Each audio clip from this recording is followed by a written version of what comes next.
Hi అండి. నిన్నటి వీడియోలో కృష్ణా జిల్లా పెనంచిప్రోలుకు దగ్గరలో ఉన్న చిట్యాల గ్రామంలోనే వెంకటేశ్వర స్వామి టెంపుల్ చూపించాను కదా! సో, అక్కడ మేము భోజనం కానిచ్చుకొని మళ్ళీ వస్తుంటే దారిలోనే పక్కనే అనమాట దారి వెంబడి అయ్యప్పస్వామి టెంపుల్ అయితే కనిపించింది. ఇక ఇది చూద్దాము అని చెప్పేసి అయితే మేము లోపలికి వెళ్ళామన్నమాట. వెళ్ళగానే అక్కడైతే స్వాములు సద్ది చేస్తున్నారు. ఈ టెంపుల్ స్పెషాలిటీ ఏంటి అనంటే ఇది మన అంటే ఆంధ్రప్రదేశ్‌లో ఉన్నప్పటికీ కేరళ సాంప్రదాయం ప్రకారం ఇక్కడ టెంపుల్స్ అంటే అన్ని దేవుళ్ళైతే ఉన్నారు. పేర్లు కూడా ఒక్కొక్క దేవుడి పేరు కేరళ లో ఎలా అంటే వాళ్ళెలా పేర్లు పెట్టుకుంటారో, ఆ పేర్లతోనే ఒక్కొక్క గుడి పైన దేవుళ్ళ పేర్లయితే అలా రాసి ఉన్నాయన్నమాట. చాలా రకాల దేవుళ్ళున్నారు. నేను కౌంట్ చేయలేదు గానీ, చిన్న చిన్న టెంపుల్స్ అన్నీ స్పెషల్‌గా ఉన్నాయన్నమాట.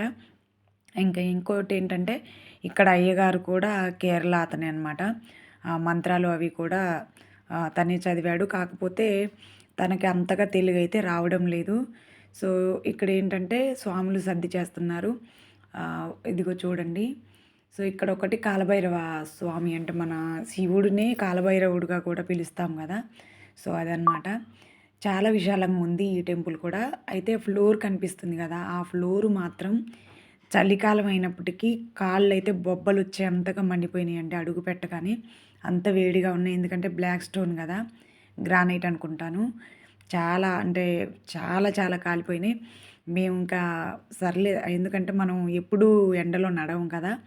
టెంపులే గదా అని జెప్పేసి నడిచాం కానీ, మొత్తానికైతే కాళ్ళు బాగా మాకు వేడిగా అంటే బొబ్బలొచ్చేలాగా మండిపోయినాయనమాట.